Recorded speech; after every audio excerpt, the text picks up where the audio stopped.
Hillary Fordwich. Hillary, good morning. Let's talk about the Wall Street Journal published a very interesting article last week showing how millennials are reportedly wealthier now than their parents were at the same age. So according to this new report, millennials whose ages span from 27 to 44 are experiencing swift and unexpected financial success following a recent turnaround after many felt they couldn't quite match their parents' wealth. The article also warns that, quote, it's unclear if millennials are better off overall, given the outsized increases in some of the most burdensome costs, such as childcare, housing, healthcare. They're also projected, of course, to live longer than boomers, so they'll need to make their money last a lot longer. This was a very interesting article. Hillary, what do you make of it? Well, actually, I think that it sort of flip-flops because it says it's uncertain there. So that was one of the key points in that article.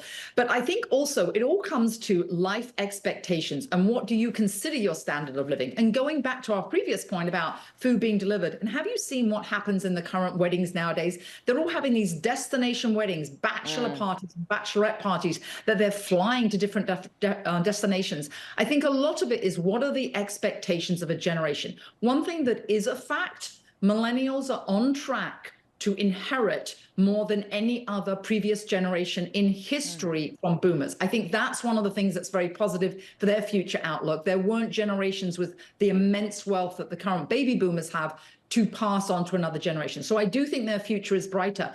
And also, don't forget, the job market really in their lifetimes, ever since the financial crisis, which was back in 2008, really we have not had a terrible recession, or certainly not a depression. So the job market has been pretty good for them. They have not had one of the huge shocks or a world war that previous generations had had. I think that's also a very big difference. They really have not known severe adversity that previous generations have. And of course, they were born after, and let's link all this together with Kamala Harris's policies, they were born after price controls in the US. They weren't around in the 1970s where there were gas lines. So they've actually had it really pretty good compared to other generations. Yeah, and you know, Kamala Harris has come out and she said in her economic policy she wants price controls on everything in this country. If I had one wish, Alex, if I could wave a magic economic wand, it would be anybody who runs for office should have to have run a business and made payroll, so they understand, going back to what Margaret Thatcher said, there is no such thing as free lunch.